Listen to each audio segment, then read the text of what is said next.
Good morning students. Previous lecture में हमने latitude को देखा था। आज का हमारा क्लास टोटली फोकस है लॉन्गिट्यूड पे। आज हम लोग लॉन्गिट्यूड के बारे में कॉन्सेप्ट भी देखेंगे और लॉन्गिट्यूड के बारे में फैक्ट्स भी देखेंगे। कंपटीशन में कॉन्सेप्ट और फैक्ट्स दोनों पूछे जाते हैं। तो आज हमारा टोटली लेक्चर जो बेस्ड है वो लॉन्गिट्यूड में, जिसको हिंदी में हम लोग कहते हैं देशांतर रेखा। ठीक, तो हम लोग देखते हैं आज लॉन्गिट्यूड में क्या क्वेश्चन बन सकता है। लॉन्गिट्यूड हमने थ्योरी का फर्स्ट क्लास में ये डिस्कस किया था कि शेप ऑफ द अर्थ हम लोग मानते हैं स्फेरिकल। ऊपरी बिंदु को नॉर्थ पोल और ये हो गया साउथ पोल। तो नॉर्थ और साउथ को जोड़ते हुए एक इमेजिनरी लाइन पास करती है। एक काल्पनिक रेखा नॉर्थ और साउथ को जोड़ते हुए पृथ्वी के बीचों बीच से क्रॉस करती है। यह काल्पनिक रेखा ऐसा है पृथ्वी को दो बराबर भागों में बांट रही है भी, पूर्वी गोलार्ध और पश्चिमी गोलार्ध, eastern hemisphere and western hemisphere. इस काल्पनिक रेखा को हम लोग कहते हैं 0 degree longitude. 0 degree longitude, 0 degree देशांतर रेखा। यह रेखा बहुत सारे देशों से क्रॉस करती है, जैसे ब्रिटेन, स्पेन, फ्रांस, अल्जीरिया, घाना, बहुत सारे देशों से क्रॉस करती है। लेकिन हम लोग सुविधा के लिए ऐसा मानते हैं कि यह जो 0 डिग्री लैटिट्यूड है यह ब्रिटेन के ग्रीनविच से क्रॉस करती है और वहीं से हम पूरे कंट्री का या पूरे वर्ल्ड का टाइम मैनेजमेंट करते हैं। ठीक है, इस लाइन को दूसरे नाम से भी हम जानते हैं। इस लाइन का अनदर नेम है prime meridian line. Prime meridian line, जिसको हम लोग हिंदी में कह सकते हैं प्रधान मध्याह्न रेखा। और ऐसा हम लोग मानते हैं प्राइम मेरिडियन लाइन इंग्लैंड के या ब्रिटेन के ग्रीनविच से क्रॉस करती है। ग्रीनविच से क्रॉस करती है और यहीं से पूरे वर्ल्ड का टाइम मैनेजमेंट होता है। उसको हम लोग बाद में देखेंगे, फिलहाल आगे देखेंगे। अब इस रेखा को आधार मानते हुए, बेस मानते हुए जितने भी लाइन खींचे गए, जितने भी काल्पनिक रेखा खींचे गए हैं, वो सभी के सभी कहलाते हैं लॉन्गिट्यूड्स या कहलाते हैं देशांतर। वो सभी रेखाएं कहलाते हैं लॉन्गिट्यूड्स या कहलाते, हिंदी में उसी को हम लोग कह सकते हैं देशांतर।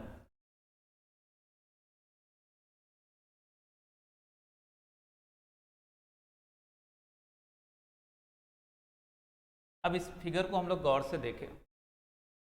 ये बीच वाली लाइन हो गई, ये हो गई 0 डिग्री लॉन्गिट्यूड या इसको हम लोग प्राइम मेरिडियन लाइन।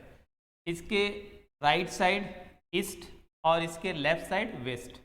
अगर राइट साइड हम चले तो ये कहलाएगा 1 degree east. Same left side आ जाए तो 1 डिग्री वेस्ट। आगे बढ़े ये 2 डिग्री ईस्ट, ये 2 degree west, 3 degree east, 3 degree. इस तरह से हम कंसीडर करते जाए, ईस्ट की तरफ से आगे बढ़ते जाए तो हमें लास्ट लाइन जो मिलेगा वो मिलेगा 180 डिग्री ईस्ट। और अगर हम वेस्ट के साइड से कंसीडर करते हैं तो हमें लास्ट लाइन मिलेगा 1 डिग्री वेस्ट। ये 1 डिग्री ईस्ट, 180 डिग्री ईस्ट और 180 डिग्री वेस्ट, ये लाइन ऐसा एक सिंगल लाइन को फॉर्म करता है। ये दोनों लाइन जाके कॉन्साइड कर जाते हैं। 180 डिग्री ईस्ट और 180 डिग्री वेस्ट को हम लोग एक सिंगल लाइन कंसीडर करते हैं। तो हमसे क्वेश्चन ये पूछा जाता है कि how many longitudes can be drawn on the earth surface. तो अगर आप देखोगे तो टोटल नंबर ऑफ लॉन्गिट्यूड्स हो जाएगा 360। पृथ्वी पे 360 देशांतर रेखाएं खींची जा सकती है। ठीक है, अक्षांश के केस में हमने कंसीडर किया था 0 वाला भी। यहां भी हम 0 को कंसीडर कर रहे हैं, यहां भी हम 0 को नहीं छोड़ रहे, 0 वाले को कंसीडर कर रहे हैं। लेकिन यहाँ पे हमारे साथ क्या हो जा रहा है, यहाँ पे 180 डिग्री ईस्ट और 180 डिग्री वेस्ट, ये लाइन ऐसा हो रहा है जो आपस में कॉन्साइड कर दे रही है। इसलिए इन दोनों लाइन को एक हम मानते हैं, एक एज्यूम करते हैं। इसलिए टोटल नंबर ऑफ लॉन्गिट्यूड्स जो है वो हो जाएगा 360। ठीक है, अब इसमें कौन से क्वेश्चन आपसे क्या पूछ सकता है, या सबसे पहले आपसे क्वेश्चन ये पूछ सकता है कि व्हाट इज लॉन्गिट्यूड, है ना। तो those imaginary lines which are drawn from north to south and meets at north pole and south pole, meets at north pole and south pole। वे सभी काल्पनिक रेखाएं जो उत्तर से दक्षिण खींचे गए हैं और वे सभी के सभी या तो उत्तरी ध्रुव पे मिल रहे हैं या तो दक्षिणी ध्रुव पे, तो सारे कहलाएंगे कि हमारे लॉन्गिट्यूड। क्लियर है। अब यहाँ दूसरा क्वेश्चन यहाँ से बनेगा कि how many longitudes can divide earth into 2 equal parts. ऐसे कितने देशांतर रेखाएं हैं जो पृथ्वी को 2 बराबर भागों में बांटते। तो ध्यान रखिएगा यहाँ ऑल द लॉन्गिट्यूड्स, जितने भी देशांतर रेखाएं हैं वो सभी के सभी पृथ्वी को 2 बराबर भागों में बांटते। जब अक्षांश की कंडीशन हमने देखा था, लैटिट्यूड से कंडीशन देखा था, केवल एक सिंगल लाइन मिला था, वो इक्वेटोरियल लाइन। लेकिन लॉन्गिट्यूड्स की कंडीशन में all the longitudes can divide earth into 2 equal parts. ठीक है। लॉन्गिट्यूड्स का जो मेन रोल है वो रोल है आपका टाइम मैनेजमेंट का। लॉन्गिट्यूड का जो मेन रोल है वो टाइम मैनेजमेंट का। उससे पहले एक क्वेश्चन और हम लोग कंसीडर कर ले। एक क्वेश्चन ये बनता है कि क्या लैटिट्यूड और लॉन्गिट्यूड्स कहीं पे कोइंसाइड करते हैं, कहीं पे मिलते हैं। हाँ, लैटिट्यूड और लॉन्गिट्यूड जो मिलते हैं वो अटलांटिक ओशन में जाके मिलते हैं। अटलांटिक ओशन में एक गल्फ है, ठीक है, वो है गल्फ ऑफ गिनी। अफ्रीका के जस्ट नीचे देखोगे गल्फ ऑफ गिनी, गिनी की खाड़ी। तो गिनी के खाड़ी में जाके वो मिलती है। ये भी बहुत इंपॉर्टेंट क्वेश्चन बनता है कि लैटिट्यूड्स और लॉन्गिट्यूड या अक्षांश और देशांतर 0 डिग्री लैटिट्यूड्स 0 डिग्री लॉन्गिट्यूड्स, या कह लीजिए उसको 0 डिग्री अक्षांश रेखा और 0 डिग्री देशांतर रेखा कहाँ पे जाके एक दूसरे से मिलते हैं। तो अटलांटिक ओशियन में, और अगर आप कोई पर्टिकुलर पॉइंट पर पूछे तो गल्फ ऑफ गिनी, गिनी की खाड़ी में, ठीक है, मिलते हैं। अब यहाँ पे मेन फोकस हमें करना है, हमें 2 लॉन्गिट्यूड्स के बारे में जरूर जानकारी होना चाहिए। एक लॉन्गिट्यूड्स हमारा 0 डिग्री लॉन्गिट्यूड्स और दूसरा लॉन्गिट्यूड है हमारा 180 डिग्री। ईस्ट और वेस्ट इसको नहीं कहेंगे क्योंकि ईस्ट और वेस्ट एक ही लाइन है ना। 180 डिग्री लॉन्गिट्यूड्स, ये 2 लॉन्गिट्यूड्स हमारे लिए बहुत ही उपयोगी है। तो पहले हम लोग 0 डिग्री लॉन्गिट्यूड्स की बात करें। जब 0 डिग्री लॉन्गिट्यूड्स की बात करते हैं, 0 डिग्री लॉन्गिट्यूड्स एक ऐसा लाइन है जहाँ से पूरे विश्व का टाइम मैनेजमेंट होता है, पूरे विश्व का समय का निर्धारण होता है। ठीक है। अब हम लोग देखिए कैसे निर्धारण करते हैं 0 डिग्री। तो हमने अभी बोला, इसे हमने क्या कंसीडर किया, prime meridian line, prime meridian line, प्रधान मध्याह्न रेखा। इसके राइट साइड हमने क्या कंसीडर किया, ईस्ट, और इसके लेफ्ट साइड हमने क्या कंसीडर किया। अब यहाँ पे देखिए 0 डिग्री लॉन्गिट्यूड से जब ईस्ट की तरफ आगे बढ़ते हैं, पूरब की तरफ आगे बढ़ते हैं, तो यहाँ पे टाइम बढ़ेगा, टाइम इंक्रीजेज, टाइम बढ़ेगा। और जब भी इसके वेस्ट के साइड हम जाएंगे, टाइम डिक्रीजेज, टाइम घटेगा। घटने और बढ़ने का जो रेशियो है, जो अनुपात है, वो सेम होगा। मतलब जितना इधर बढ़ेगा जिस रेशियो में, उसी रेशियो में आपके साइड घटेंगे। ठीक है। अब ये घटने बढ़ने का रेशियो किस अनुपात में होगा, उसको हम लोग देखते हैं। वो मैथमेटिकली है और उससे क्वेश्चन बहुत बार पूछा जाए। ठीक है।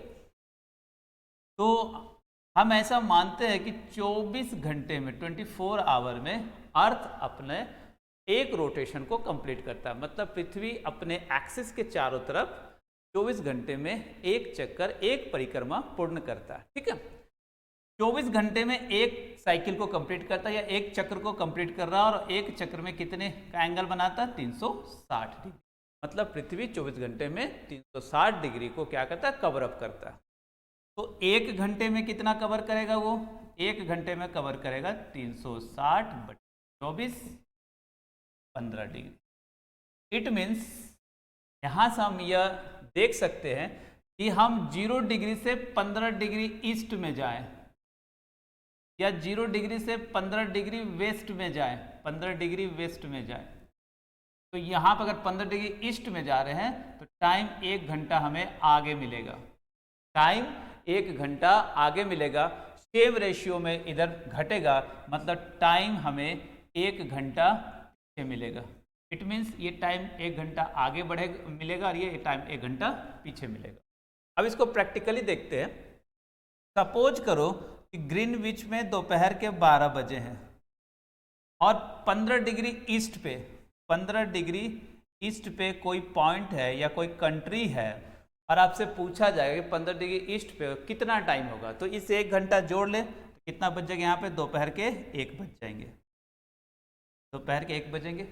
अगर इसी सवाल को इधर पूछ ले कि 15 डिग्री वेस्ट पे हम जा रहे हैं और कोई पॉइंट है, कोई कंट्री है, तो वहाँ पे कितना टाइम होगा, तो वहाँ पे 1 घंटा पीछे चलेगा, मतलब सुबह के 11 बजे। बिल्कुल आसान कैलकुलेशन है और इस कैलकुलेशन पे हमेशा, चाहे एनडीए हो, चाहे सीडीएस हो, चाहे एसएससी हो, हमेशा क्वेश्चन, दिल्ली पुलिस में भी क्वेश्चन पूछा गया है, हरियाणा पुलिस में भी इस पे क्वेश्चन पूछा गया, बिल्कुल सिंपल सा कैलकुलेशन पे। ठीक है, ये कैलकुलेशन क्या हमें मानना है कि 15 डिग्री पे 1 घंटा टाइम चेंज हो रहा, आइदर ईस्ट में जा रहे हैं और आइदर वेस्ट में जा रहे हैं। ठीक है, बस ये ध्यान रखना कि ईस्ट में टाइम 1 घंटा आगे चला जा रहा है और वेस्ट में टाइम 1 घंटा पीछे चला जा रहा है। इसको थोड़ा सा हम और रिड्यूस करते हैं। 15 डिग्री पे 1 आवर टाइम चेंज हो रहा है, 1 hour means 60 minute, 60 minute. It means 1 degree पे कितना होगा, 60/15 मतलब 4 मिनट। तो हमारे पास 2 डाटा है, हमारे पास 2 डाटा है, इन्हीं 2 डाटा के इस्तेमाल से हम सारा टाइम कैलकुलेशन कर सकते हैं। एक डाटा कहता है कि 15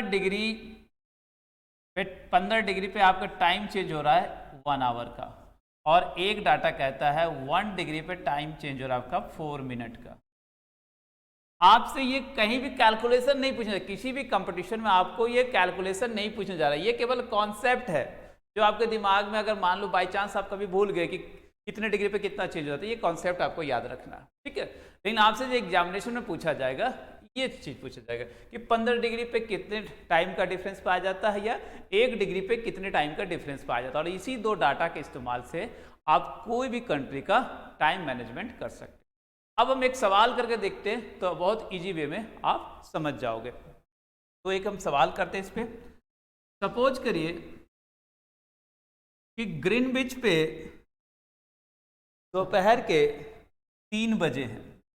सपोज करिए ग्रीनविच पे दोपहर के 3 बजे है।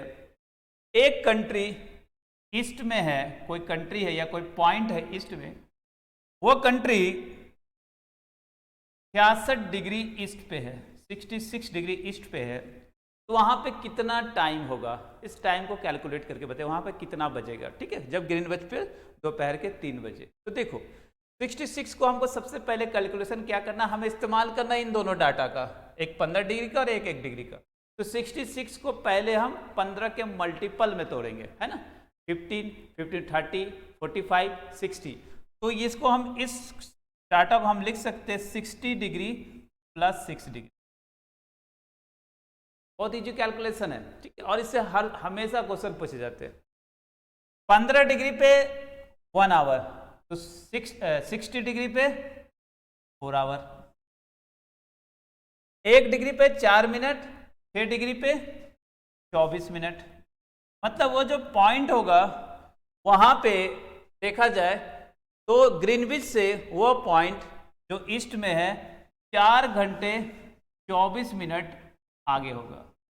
इट मीन्स इस टाइम को हम इसमें ऐड कर लिए तो यहाँ पे हमारा टाइम कितना होगा, 3 से लेके शाम के 7:24। ये हमारा टाइम होगा।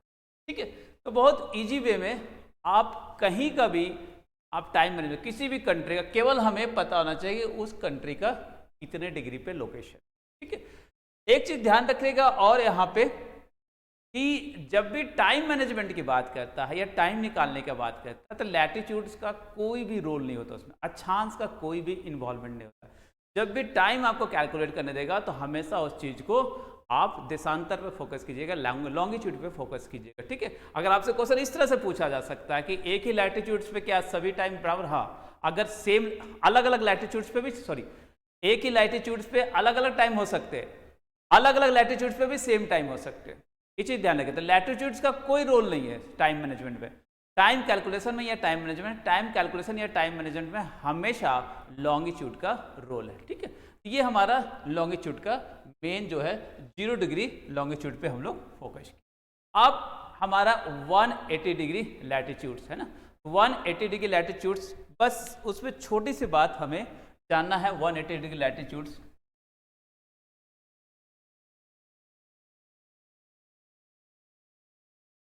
सॉरी 180 डिग्री लैटिट्यूड्स नहीं, 180 डिग्री लॉन्गिट्यूड की हम लोग बात कर रहे हैं, लैटिट्यूड्स की बात नहीं कर रहे हम लोग, 180 डिग्री लॉन्गिट्यूड्स की बात कर रहे हैं। 180 डिग्री लॉन्गिट्यूड, इसकी बात कर रहे हैं। इसको हम लोग कहते हैं international date line, international date line, international date line, तो हम लोग कह सकते हैं अंतर्राष्ट्रीय, अंतर्राष्ट्रीय तिथि रेखा, या इसी को हम लोग कह सकते हैं अंतर्राष्ट्रीय दिनांक रेखा। इसकी बात करें, जैसे हम लोग 0 डिग्री लॉन्गिट्यूड्स की बात कर रहे थे, 0 डिग्री लॉन्गिट्यूड्स के दोनों तरफ क्या हो रहा था, टाइम चेंज। यहाँ पे टाइम से मायने नहीं रखता, यहाँ पे मायने रखता है डेज का। इसके दोनों साइड दिन चेंज होते हैं, इधर एक दिन आगे होगा, मतलब ईस्ट में एक दिन आगे और वेस्ट में एक दिन पीछे। ये चीज अंतर्राष्ट्रीय तिथि रेखा पे डेट चेंज नहीं होता, इसमें डेज चेंज होता है, ठीक है। तो हमेशा 1 डे इंक्रीजेज, 1 डे इधर आगे चलेगा, इधर 1 डे डिक्रीजेज, एक दिन पीछे। अगर आपको कोई पूछे कि अंतर्राष्ट्रीय तिथि रेखा के वेस्ट में संडे है तो ईस्ट में क्या होगा, तो यहाँ पे मतलब जैसे अंतर्राष्ट्रीय तिथि रेखा को हम क्रॉस करेंगे। अब आपसे क्वेश्चन ये आ जाएगा, अंतर्राष्ट्रीय तिथि रेखा के ईस्ट में समय चेंज होता नहीं, समय चेंज नहीं हो रहा, दिन चेंज हो रहा, ठीक है। इस चीज को ध्यान रखें। दूसरा चीज आपसे क्वेश्चन ये आ सकता है कि एक व्यक्ति, एक पर्सन की अंतर्राष्ट्रीय तिथि रेखा को ईस्ट से वेस्ट क्रॉस कर रहा है, ठीक है। कोई एक पर्सन है जो अंतर्राष्ट्रीय तिथि रेखा को पूरब से पश्चिम की तरफ जा रहा है, तो उसको एक दिन का लाभ होगा कि हानि होगा, तो ध्यान रखिएगा यहाँ पे लाभ होगा। क्यों? क्योंकि हम 1 डे फिर से बैक में चले जा रहे हैं, तो क्या होगा, लाभ होगा। दोनों दो तरफ क्वेश्चन है। एक क्वेश्चन पूछ सकता है अंतर्राष्ट्रीय तिथि रेखा के ईस्ट में एक दिन आगे होगा कि पीछे होगा, तो एक दिन आगे होगा ईस्ट में, और वेस्ट में पीछे होगा। लेकिन आपसे जैसे ही क्वेश्चन पूछ जाए कि अंतर्राष्ट्रीय तिथि रेखा से जब हम ईस्ट से वेस्ट की तरफ जा रहे हैं तो एक दिन का नुकसान होगा या एक दिन का फायदा होगा, तो जब ईस्ट से वेस्ट जा रहे हैं तो हमेशा एक दिन का फायदा होगा, और जब उल्टा जा रहे हैं, वेस्ट से ईस्ट जा रहे हैं, तो हमें एक दिन का नुकसान होगा। अब इसको इस तरह से भी हम सोच सकते हैं, सपोज करो कि हम मंडे में है यहाँ पे, और हमें ऐसा लगे कि यार आज संडे होता तो कितना अच्छा होता, तो हम क्या करें, अंतर्राष्ट्रीय तिथि रेखा को क्रॉस कर देंगे तो हम क्या पहुंच जाएंगे, फिर से संडे में पहुंच जाएंगे। समझ रहे हो ना, तो एक दिन का फायदा हो गया, क्योंकि हमारे दिमाग में ये चल रहा है यार आज मंडे वर्किंग करने का मन है, संडे होता तो कितना अच्छा होता, तो हम ऑलरेडी एक दिन क्रॉस कर पीछे चले गए। फिर इस चीज़ को ध्यान रखिए कि क्वेश्चन क्या पूछे। तो आज लॉन्गिट्यूड के में इतना ही, फिर हम लोग अंतर्राष्ट्रीय तिथि रेखा के बारे में डिटेल से अगले लेक्चर में भी देखेंगे, क्योंकि अंतर्राष्ट्रीय तिथि रेखा कहाँ से क्रॉस करती है, कैसे इसको देशों को किस हिसाब से बांटा गया है ताकि देशों के बीच में ऐसा डिस्ट्रीब्यूट ना हो, कोई भी ऐसा लड़ाई झगड़ा ना। अंतर्राष्ट्रीय तिथि रेखा को नेक्स्ट लेक्चर में हम थोड़ा सा डिटेल से भी देखेंगे। यहाँ पे केवल अंतर्राष्ट्रीय तिथि रेखा का हमने टाइम चेंज हो रहा है, सॉरी जो डेज चेंज हो रहे हैं उसके बारे में केवल जाना। अंतर्राष्ट्रीय तिथि रेखा भी अपने आप में एक टॉपिक है, उस टॉपिक को हम अगले लेक्चर में देखेंगे। आज के लेक्चर में इतना ही। Thank you very